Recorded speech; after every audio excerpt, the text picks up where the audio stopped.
Hey, salut à tous, j'espère que vous allez bien. On se retrouve aujourd'hui pour faire l'avant-match de Saint-Étienne-OM. Tous les matchs s'enchaînent pour l'OM, vous avez pu le remarquer. Après avoir joué dimanche soir, l'OM va rejouer mercredi soir à 20h45. Un match que vous pourrez suivre sur Canal+, avec évidemment après le match mon débrief qui sortira dans la foulée comme d'habitude. Un match à enjeu puisque Rennes n'est qu'à 3 points de l'OM qui doit s'imposer à Geoffroy Guichard, un grand classique de notre championnat. N'hésitez pas à vous abonner, d'ailleurs si vous ne voulez rien louper de notre contenu, n'oubliez pas le petit pouce bleu qui est super important pour que la chaîne se développe et qu'elle puisse toucher encore plus de personnes et à réagir à cette analyse dans les commentaires. On lira tout bien évidemment.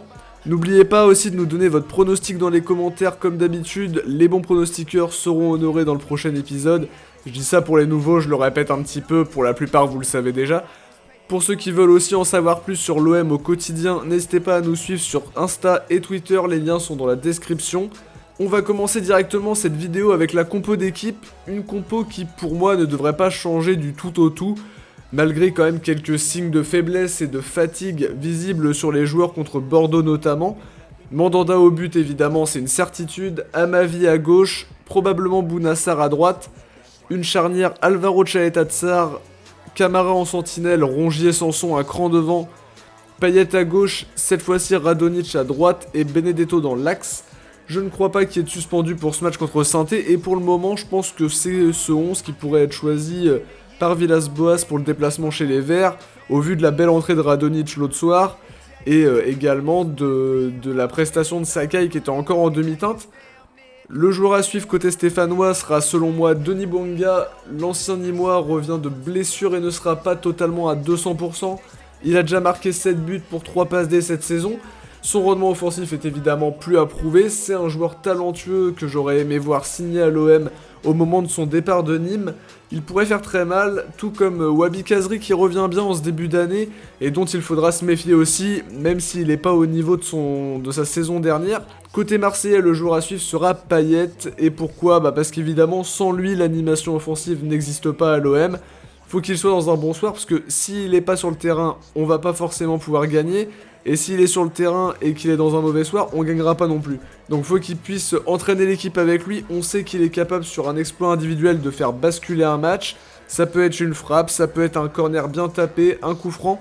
On aura besoin en tout cas d'un grand Payet pour aller chercher la victoire contre les Stéphanois chez eux en plus. Pour les 3 derniers matchs de Saint-Étienne, puisqu'on commence toujours par l'équipe qui reçoit, c'est un bilan intéressant. D'abord une victoire à Geoffroy Guichard contre Nîmes 2-1, puis une qualification en quart de Coupe de France 1-0 contre l'AS Monaco, et enfin pour le dernier match une défaite 3-1 à Metz qui va faire du mal au moral je pense.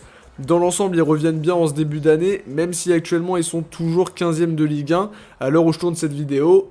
On espère qu'ils prendront pas certains points contre nous justement dès mercredi soir. Pour Marseille, en tout cas, vous vous en doutez, invaincus sur leurs 3 derniers matchs, mais 2 nuls et vierges 0-0 contre Angers et plus récemment Bordeaux, avec une victoire aussi 3-1 contre Strasbourg, pour se qualifier en quart de Coupe de France où on ira affronter l'Olympique Lyonnais. Évidemment l'OM qui est assez inefficace offensivement avec un seul petit but marqué en championnat en 2020 et ça venait de Strootman contre Rennes, le seul but de l'OM en Ligue 1.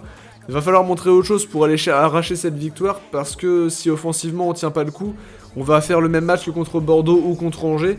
En tout cas, sur les 3 dernières confrontations où justement l'OM et Saint-Étienne se sont affrontés, une seule défaite marseillaise, c'était en 2018-2019 à Saint-Étienne 2-1. Ensuite, l'OM s'est imposé sur les 2 derniers matchs 2 fois à domicile, le 2-0 en phase retour de la saison dernière et 1-0 en début de saison. Ce sont que très rarement des matchs avec beaucoup de buts, hormis quelques rares contre-exemples. Je crois qu'il y avait eu un 4-0 il y a 3-4 ans. Mais on peut s'attendre, je pense, à un match assez fermé, avec de l'enjeu, puisque c'est 2 équipes qui ont une grande histoire dans le championnat de France. Pour mes pronostics, je serais tenté de miser sur une victoire. On va encore me dire que je suis optimiste, mais je donne mon avis comme ça un peu a priori. En temps normal, j'aurais misé sur un match nul au vu du contexte. Alors évidemment, c'est un contexte qui sera pas simple. Saint-Étienne, qu'on aime ou qu'on n'aime pas, faut reconnaître que c'est un bon public, une ambiance très chaude. Mais compte tenu du dernier match des Stéphanois, je pense qu'il est possible que l'OM aille chercher cette victoire. J'imagine une courte victoire 2-1 avec des Stéphanois qui sont un petit peu dans le doute au vu de leur dernier match. Et des Marseillais revanchards après les 2 nuls contre Angers et Bordeaux. Le reste c'est de la coupe, donc ça rapporte pas de points pour la qualif en LDC. Alors certes, les joueurs seront sans doute bien crevés, mais l'OM voudra se rattraper après 2 nuls de rang. En buteur, je vois Payet et Radonjic. Et du côté de Saint-Etienne, un petit but de Bouanga. Une victoire par un but d'écart qui aurait son importance pour le classement évidemment.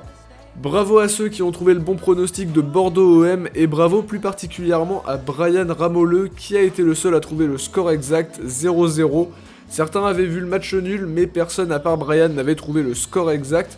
Alors bien joué à toi, merci à tous en tout cas de jouer le jeu et de mettre votre pronostic. En tout cas je rappelle les règles aussi, hein. Un seul par personne avec le score exact et l'équipe vainqueur. Avec aussi des paris qui seront pris jusqu'au début du match évidemment. C'est déjà la fin de cette vidéo en tout cas, j'espère qu'elle vous aura plu. Merci en tout cas d'avoir pris le temps de la visionner. Dites-nous si vous avez aimé mon analyse, on se retrouve demain pour le débrief sur la chaîne. Ciao, portez-vous bien et surtout allez l'OM.